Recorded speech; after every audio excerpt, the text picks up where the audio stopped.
người, hôm nay chúng ta sẽ cùng nhau móc những bông hoa như thế này để trang trí cho cái áo sơ mi nhé.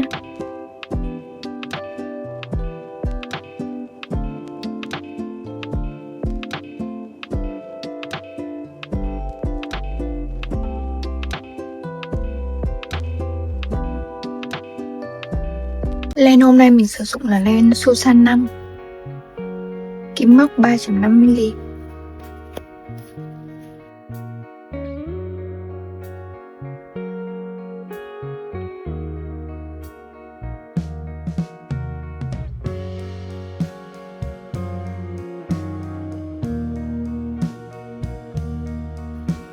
Bây giờ thì chúng ta sẽ cùng nhau móc cái phần nhụy hoa này trước.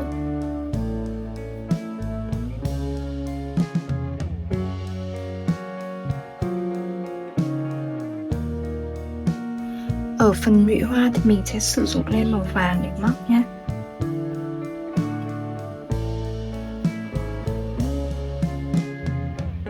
Các bạn tạo cho mình một nút thắt.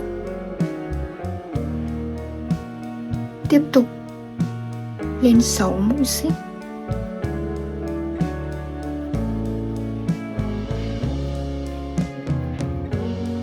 Sau khi đã lên xong 6 mũi xích rồi, các bạn trượt mũi vào chân móc đầu tiên này để kết hàng. Như vậy là chúng ta đã có một vòng tròn như thế này. Tiếp tục lên một mũi xích. Sau đó các bạn sẽ móc một mũi đơn vào trong vòng tròn này. Đây, các bạn đâm kim móc vào trong vòng tròn, kéo lên, sau đó móc một mũi đơn. Như vậy là chúng ta đã có mũi đơn đầu tiên. Tiếp tục các bạn sẽ móc cho mình tổng cộng là 10 mũi đơn.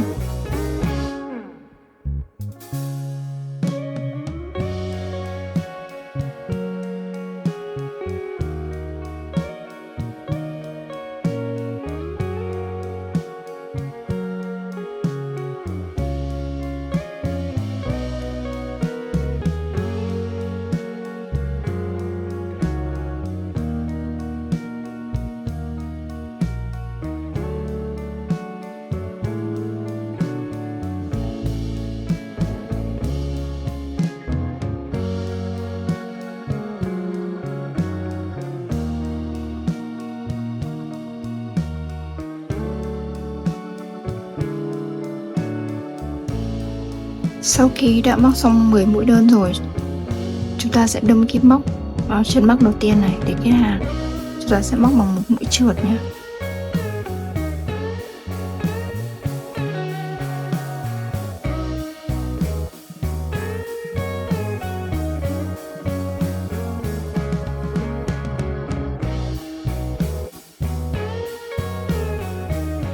Sau đó lên một mũi xích. Tiếp theo chúng ta sẽ cắt lên.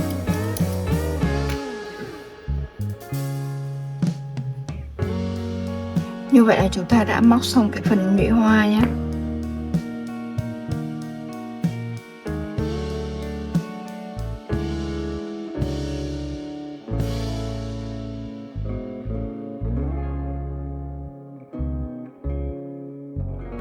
Tiếp tục chúng ta sẽ sử dụng len màu cam để móc cái phần cánh hoa.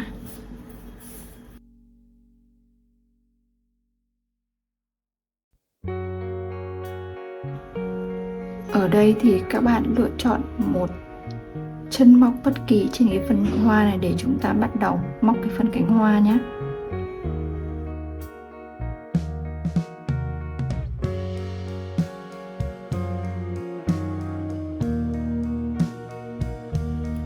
Kéo lên, sau đó lên 3 mũi xích. Tiếp tục các bạn móc cho mình một mũi kép đôi vào cùng chân móc này.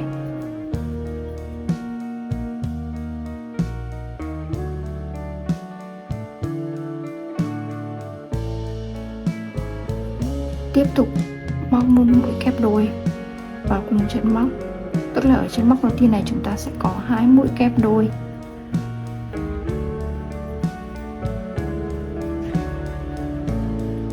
Tiếp tục móc một mũi kép đôi sang chân móc kế tiếp.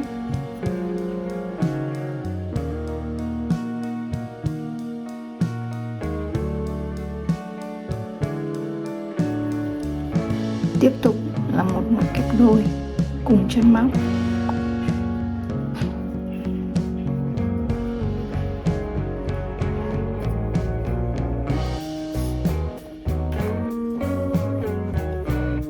Mỗi chân móc chúng ta sẽ có 2 mũi kép đôi. Tiếp tục đến 3 mũi xích. Móc một mũi trượt vào cùng chân móc.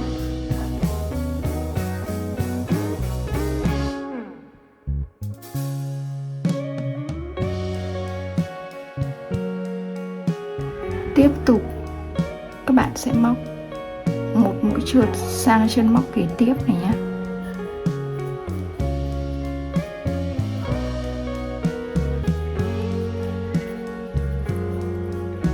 Như vậy là chúng ta đã móc xong một cánh hoa đầu tiên rồi. Tiếp tục lên 3 mũi xích để móc cánh hoa thứ hai nhé. Tương tự với cánh hoa thứ hai, mỗi chân móc chúng ta sẽ móc 2 mũi kép đôi.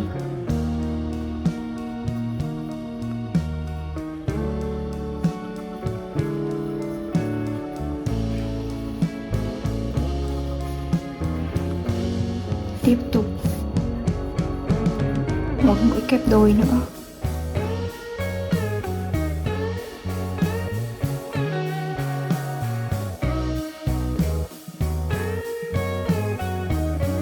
Tiếp tục móc mũi kép đôi sang chân móc kế tiếp.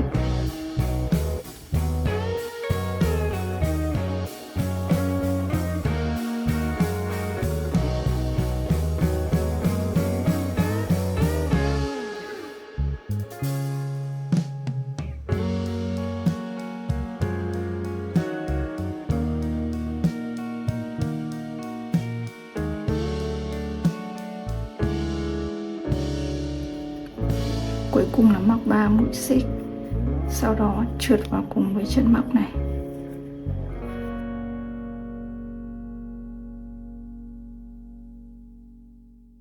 Như vậy là chúng ta đã có 2 cánh hoa rồi.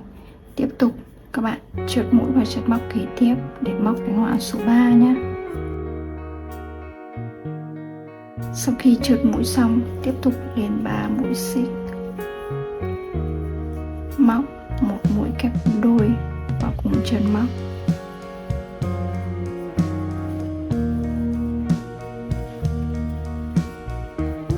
Tiếp tục một mũi kép đôi nữa. Tiếp tục móc 2 mũi kép đôi sang chân móc kế tiếp.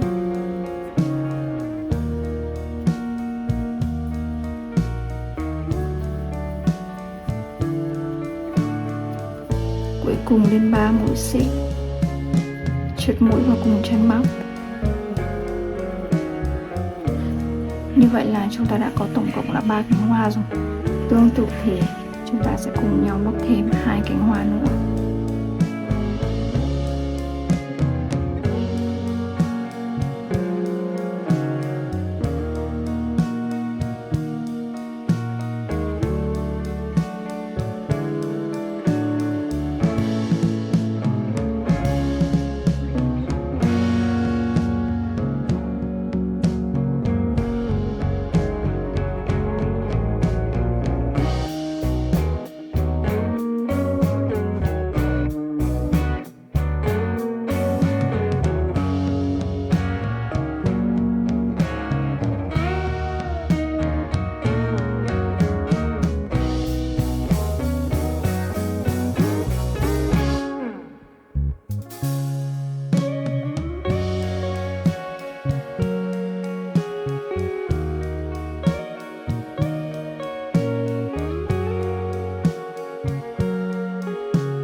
móc một mũi trượt vào chân móc đầu tiên này nha.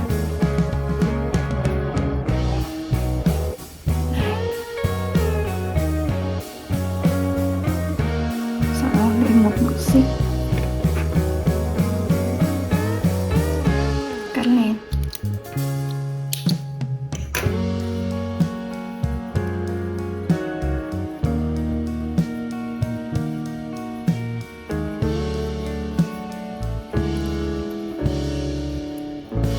Sau đấy chúng ta sẽ giấu cái phần len thừa này.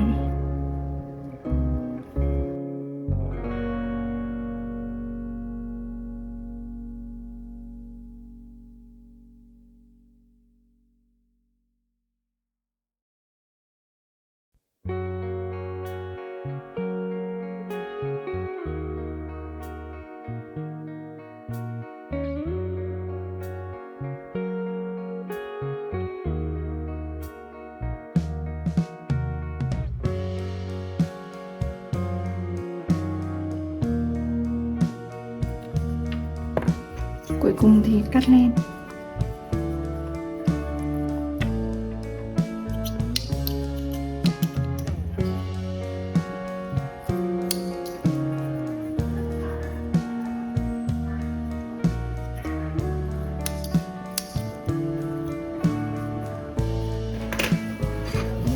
Như vậy là chúng ta đã móc xong một cái bông hoa trang trí cho cái áo rồi.